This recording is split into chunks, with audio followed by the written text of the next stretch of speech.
მოგესალმები ჩვენ შემდეგ სტუმარს გიორგი კალანდარიშვილი CSGO-ს თავმჯდომარე გვერდება პირდაპირ ეთერში. ძალიან დიდი მადლობა ბატონ გიორგი პირდაპირ ჩართვისთვის. მოკეთ დღეს უნდა ვისაუბროთ შემდეგ თემაზე. პროკურატურამ ვიცით რომ გამოაქვეყნა საპარლამენტო არჩევნების შესაძლო გაყალბების ფაქტთან დაკავშირებით მიმდინარე გამოძიების ფარგლებში შუალედური დასკვნა. თქვენ მიმართეთ პროკურატურას საგამოძიებო უწყებას ამ გამოძიების თხოვნით და თქვენივე მოგიწიათ გამოკითხვა პროკურატურაში CSGO-ს სხვა წევრებთან თუ თანამშრომლებთან ერთად. რა აინტერესებდათ უშუალოდ თქვენთან გამოძიებას და რა ინფორმაცია მიაწოდეთ მათ? საღამომშვიდობის ნატა, მოგესალმებით, მივესალმებით ჩვენს მაყურებელს. წელს პირველად ვარ თქვენს ეთერში და მოგილოცავთ შობა ახალი წლის დღესასწაულებს თქვენს ტელევიზიას, ჩვენს მაყურებელს, სრულიად საქართველოს, ჩვენს თანამემამულეებს ქვეყნის შიგნით თუ ქვეყნის გარეთ და უსურვებ ყველას მშვიდობიან და წარმატებულ წელს.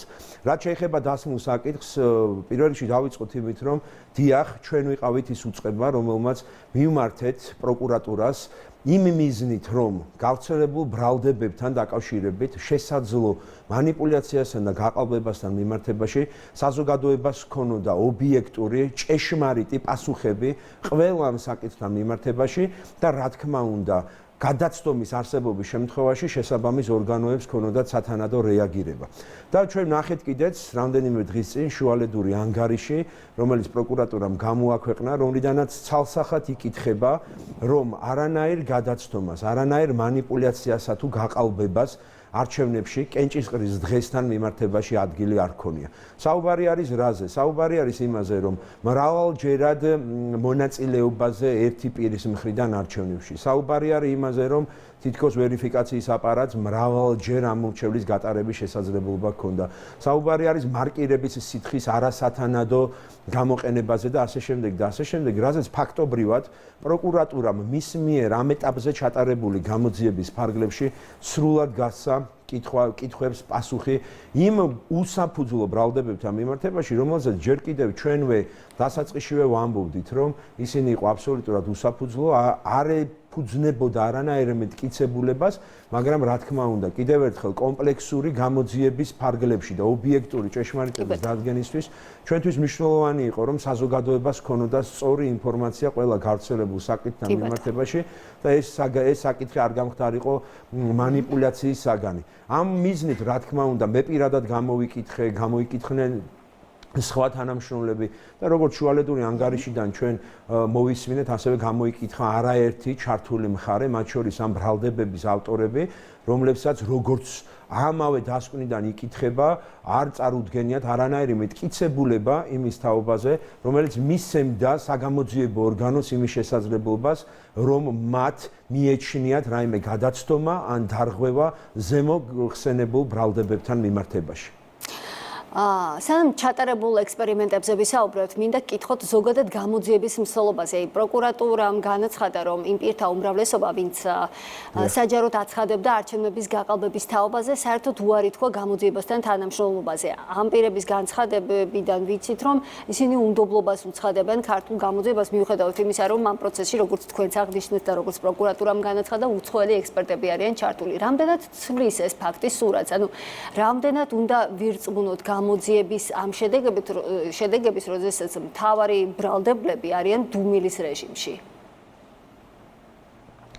იცით ნატა როგორ არის, ჩვენ სამი თვე გავიდა თითქმის არჩევნების დღიდან და დღევანდელ დღემდე ჩვენ მხოლოდ ბრალდებები გვესმის, მაშინ როდესაც ლოგიკური ფორმულა არის ის, რომ ჯერ გაქვს რაღაც მტკიცებულება, შემდგომ ამ ფაქტიდან მტკიცებულებიდან რაღაც შეფასებას ანალიზს აკეთებ და შემდგომ ასკვნი, რომ რაღაც ისე მოხდა, ან ასე მოხდა, ან რაღაც გაყალბდა, ან არ გაყალბდა. ამ შემთხვევაში ჩვენ პირიქით გქონდა ყველაფერი, ჩვენ ვისმენდით, რომ გაყალბდა თითქოს არჩევნები და ეს სამი თვეა, ესე რომ თქვა, სხვადასხვა ბრალდებერი მხარეები, ესე ვიტყვი, ანუ ის ჩართული მხარეები, რომლებსაც ფიქრობენ მიზანმიმართულად პოლიტიკური დღის წესრიგიდან გამომდინარე თუ სხვადასხვა მოტივებიდან გამომდინარე, რომ რაღაც სხვა შედეგი მდადგა თითქოს ძიება იმისა თუ რატომ გაყალბდა ეს არჩევნები. მაშინ როდესაც და ამ ფონზე ჩვენ ვისმენთ, რომ თქვათ არენდობიან პროკურატურას, არენდობიან საარჩევნო ადმინისტრაციას და სხვათა შორის მე მინდა შევახსენო ჩვენს მაყურებელს, რომ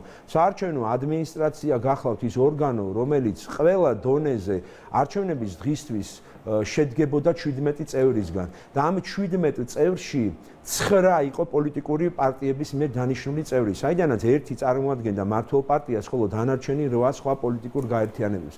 და როდესაც საუბრობთ საუბნო საარჩევნო კომისიებზე, საოლქო საარჩევნო კომისიებზე, ცენტრალურ საარჩევნო კომისიებზე, არ უნდა დაგვავიწყდეს ის, რომ მათ შორის მანდ იყვნენ პოლიტიკური პარტიების საკმაოდ მაღალი წარმომადგენლობა და განსაკუთრებით საუბნო საარჩევნო კომისიებში, სადაც არც ერთი მათგან სულ 9 განსხვავებული აზრი დაიწერა, ესე რომ ვთქვათ, გარკვეულ საკითხებთან დაკავშირებით. მათ შორის არც ერთ ამ ადამიანს საუბარი არის 10,000-ობით ადამიანზე. საერთოდ ჯამში 54,000-ზე მეტმა საარჩევნო ადმინისტრატორმა გაუწია ამ პროცესს ადმინისტრირება და შემაჯამებელი ოქმები, ის საჩივრები, რომელიც კენჭისყრის დღესთან მიმართებაში დაიწერა, იქ არ ყოფილა წუხილები და პრობლემური საკითხები წამოწეული ამ ადამიანების მხრიდან და რას ნიშნავს ეს, რომ როდესაც საუბრობთ, რომ არ ვენდობით საარჩევნო ადმინისტრაციას, ანუ არ ვენდობით ჩემივე დანიშნულ კომისიის წევრებს, ანუ გულისხმობ იმ 9 პოლიტიკური პარტიის მიერ დანიშნულ წევრს. ეს საარჩევნო ადმინისტრაციის მიმართ უნდობლობა, ეხლა აგერ პროკურატურის მიმართ უნდობლობაზე საუბრობენ ამ დასშუალედურ დასკვნასთან მიმართებაში. მანამდე იყო სასამართლო გადაწყვეტილებები, რომელთა მიმართებაშიც ასევე იყო გარკვეული წუხილები და პრეტენზიები, მაგრამ მოდით ეს თქვათ, აი ქართული მოცემულობა გადავდოთ და ამ პროცესში ჩვენ მარტო არ ყოფილვართ. ამ პროცესში ჩართული იყო ვენდორი კომპანია Smartmatic, რომელიც 30-ზე მეტი ქვეყნის არჩევნების მოდერნიზებას ახორციელებს და მათ შორის აი ბოლო ამერიკის შეერთებულ შტატებში ჩატარებული არჩევნების ერთ-ერთ საარჩევნო ოლქში ტექნოლოგიური მხარდაჭერა აღნიშნულმა კომპანიამ განახორციელა. ეს ერთი, რომელიც არის ნიდერლანდული კომპანია. მეორე უკაცრავად ამერიკული კომპანია ProVNV, რომელიც ორიდან ერთ-ერთი გახლავთ ამერიკის შეერთებულ შტატებში შესაბამისი ლიცენზიის მქონე, რომელიც ახორციელებს შესაბამისობის აუდიტირებას. ეს პროცესი იმთავითვე გაცხადებული იყო შერჩევის პროცესიდან დაწყებული, გაგრძელებული იმ ეტაპებით, რომელსაც ეს აუდიტის პროცესი მოიცავდა და ასევე საზოგადოებისთვის და ჩართული მხარეებისთვის იყო ცნობილი და თუ ვინმეს რაიმე დამატებით რაღაცის შესწავლა, რაღაცის გამოკვლევა სურდა, რა თქმა უნდა, მათ ჰქონდათ შესაძლებლობა, რომ მოემართათ ჩვენთვის. ეს მეორე და მესამე ეუთო ოდირის წინასწარი დასკვნა თუ საბოლოო დასკვნა, რომელშიც ცალსახად ერთადერთი თუ არა, ერთ-ერთი იმ ინსტიტუტთაგანი ვართ, რომელიც დადებითად არის, რომლის საქმიანობაც დადებითად არის შეფასებული, როგორც კენჭისყრის დღეს, ასევე წინა საარჩევნო პერიოდში განხორციელებული მასშტაბური და მოცულობითი სამუშაოების გამო, რომელიც ჩვენმა ინსტიტუციამ ტექნოლოგიური ინტერვენციის ფარგლებში დაადგინა და აღარ ვსაუბრობ იმ დეტალებზე, რომელიც იქ ქაღალდის კვალის არსებობა დამატებითი დამცავი მექანიზმები, რომელიც ყოფდა სივრცეს მანიპულაციას. მაგრამ ერთი რამ მინდა მე გულწრფელად ვთქვა, რომ იმას არ ვსაუბრობ, რომ ეუთო ოდირი გარდა იმისა, რომ დადებითად საუბრობს ადმინისტრაციის საქმიანობაზე და ტექნიკურად და პროცედურულად მაღალ პროფესიულ ადმინისტრირებაზე კენჭისყრის დღის, არამედ რა თქმა უნდა არის საუბარი გარკვეულ წუხილებზე, არის საუბარი გარკვეულ მიგნებებზე, არის საუბარი რეკომენდაციებზე, რომელიც რა თქმა უნდა თუ ჩვენ კომპლექსურად მთლიანად დოკუმენტს გადავხედავთ და შევაფასებთ, ვნახავთ, რომ იქ არსებითი დარღვევა, რომელიც საარჩევნო ადმინისტრაციის მხრიდან განსაკუთრებით კენჭისყრის დღეს შეიძლება ყოფილიყო, იქ არ არის ამაზე საუბარი. რა თქმა უნდა ჩვენ მიუბრუნდებით ამ მიგნებებს და უკვე აქტიურად მუშაობთ კიდეც, იმიტომ რომ საარჩევნო ადმინისტრაციამ დაიწყო აქტიური მზადება მუნიციპალიტეტის ორგანოთა არჩევნებისთვის. სწორედ ამ კუთხით მინდა მეკითხა რამდენიმე სამართლებრივი აქტები მივიღეთ. რამდენიმე შეკითხვა მაქვს ამასთან დაკავშირებით, ახლა ანუ დარწმუნებული ხართ, რომ მინიმუმამდე დაიყვანთ სპეკულაციებს ამ ვერიფიკაციის აპარატებთან დაკავშირებით, ზოგადად ნებისმიერ პროცედურასთან დაკავშირებით, იმიტომ რომ მოახლოებულია სულ ცოტა ხანში, დაახლოებით ოქტომბრის თვეში უკვე თუ არ ვცდები, უნდა ჩატარდეს ცოტა დრო დარჩენილი თვითმმართველობის არჩევნებამდე. დიახ. ნატა, მე კიდევ ერთხელ ვადასტურებ სრულ მზაობას და ღიაობას იმის თაობაზე, რომ ნებისმიერ ჩართულ მხარესთან კონსტრუქციული თანამშრომლობის ფარგლებში ჩვენ ასე ვიყავით ოქტომბრის არჩევნებამდე და ასე ვიქნებით მომავალში, სადაც იარსებებს ჯანსაღი სივრცე დისკუსიის, ჯანსაღი სამუშაო სივრცე, პროფესიული სივრცე იმისათვის, რომ თუ სადმე არსებობს სივრცე იმისა, რომ რაღაც გასაუმჯობესებელია, რაღაც განსავითარებელი არის, რაღაც დასახვეწი არის, რაღაც პრობლემატური არის, ხო? ჩვენ მზადა ვართ მოვისმინოთ, მივიღოთ ეს რეკომენდაციები, ეს რჩევები, მათ შორის არის გარკვეული საკითხები EUTODIR-ის დოკუმენტში, რასაც აუცილებლად ჩვენი შესაძლებლობის ფარგლებში, ჩვენი შესაძლებლობას, როდესაც საუბრობ, ანუ გულისხმობ CESCO-ს შესაბამისი ნორმატიული აქტებით მოწესრიგებაზე, იმიტომ რომ არის საკითხები, რასაც საკანონმდებლო გადაწყვეტა სჭირდება და ბუნებრივი აღემატება ჩვენ შესაძლებლობას, მაგრამ ამ შემთხვევაში საკანონმდებლო ორგანოში საჭიროების შემთხვევაში ჩვენს პროფესიულ პოზიციას აუცილებლად გაუზიარებთ ჩართულები სხვადასხვა საქმიანობის მოწესრიგებაში და ბუნებრივი არის თუ სადმე იქნება რაიმე სივრცე ტექნოლოგიებთან მიმართებაში რომ ტექნოლოგიებთან თუ არა მხოლოდ რომელიც საჭიროებს რაიმე გაუმჯობესებას რა თქმა უნდა ჩვენ დიდი სიამოვნებით მოვისმენთ პირველ რიგში და შესაძლებლობის ფარგლებში შემდგომ უზრუნველყოფთ მის გაუმჯობესებას. ბატონ გიორგი, აი პროკურატურის შუალედურ დასკვნას რომ დაუბრუნდეთ, მაინც თქვენ ელოდებით ცვლილებას შუალედური დასკვნიდან გამომდინარე. ანუ არსებობს რაიმე ან დარჩა რაიმე გარემოება რამაც შეიძლება გავლენა მოახდინოს გამოძიებაზე და შუალედური დასკვნის შინაარსი შეიცვალოს.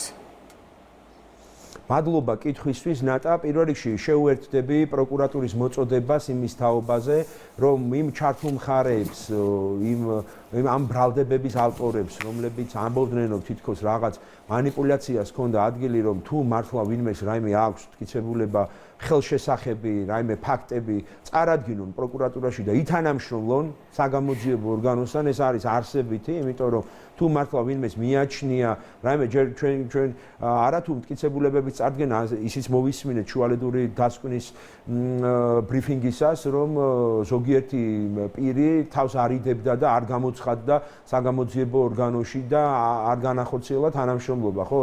რა ფაქტების წარდგენაზე არის საუბარი.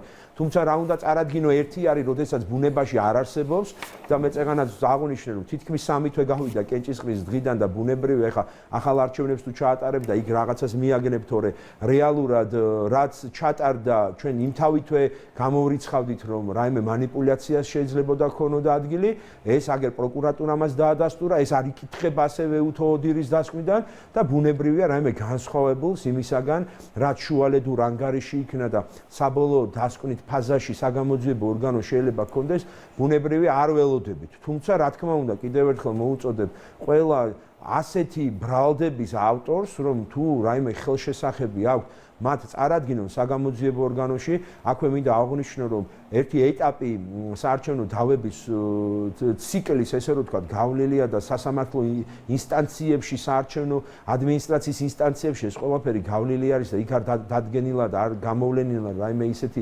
არსებითი დარღვევა, რომელსაც შედეგზე, არჩევნების შედეგზე, თვითონ პოლიტიკურ შედეგზე შეიძლება და ქონოდა რაიმე გავლენის მოხდენა, თუმცა რა თქმა უნდა ჩვენ საბოლოო დასკვნის გაკეთებამდე ბუნებრივია ჩვენ ჩართულ მხარეებთან ერთად ველოდებით საგამოძიებო ორგანოს დასკვნას, შეფასებით დასკვნას საბოლოოს ამ ჩვენს მიმართვასთან დაკავშირებით, რომელიც საზოგადოებას კიდევ ერთხელ მიაწვდის ობიექტურ ჭეშმარიტ ინფორმაციას ყველა იმ ბრალდებასთან დაკავშირებით, რომელიც კენჭისყრის დღის შემდგომ ხას ვუსვამ კენჭისყრის დღის შემდგომ, იმიტომ რომ როდესაც არჩევნები ჩატარდა, ჩვენ რამდენიმე დღის შემდეგ ვისმენდით უკვე სხვადასხვა აბსოლუტურად უსაფუძვლო ბრალდებებს, რაზეც ჩვენ პროაქტიულად, რა თქმა უნდა, ჩვენი მაღალი ანგარიშვალდებულებიდან გამომდინარე საზოგადოებას ვაწვდით მყისიერ ინფორმაციას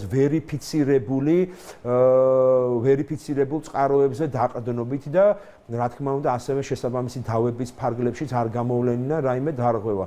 თუმცა რა თქმა უნდა, მნიშვნელოვანი არის, რომ საზოგადოებას პატივის სცეს ყველა ჩართულმა მხარემ და მიაწოდოს მათ ვერიფიცირებული, გადამოწმებული და სწორი ინფორმაცია საარჩევნო საკითხების შესახებ. ეს მნიშვნელოვანი არის როგორც არჩევნების შედეგების ლეგიტიმაციისთვის, ასევე ეს მნიშვნელოვანია არჩევნების მთლიანობის უზრუნველსაყოფად.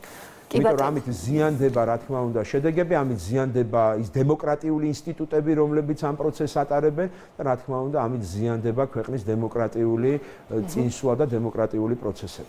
ძალიან დიდი მადლობა პირდაპირ ეთერისთვის, ჩვენს ეთერში CESCO-ს თავმჯდომარე საუბრობდა, მე კი ამით გემშვიდობებით უკვე ორ შაბათამდე.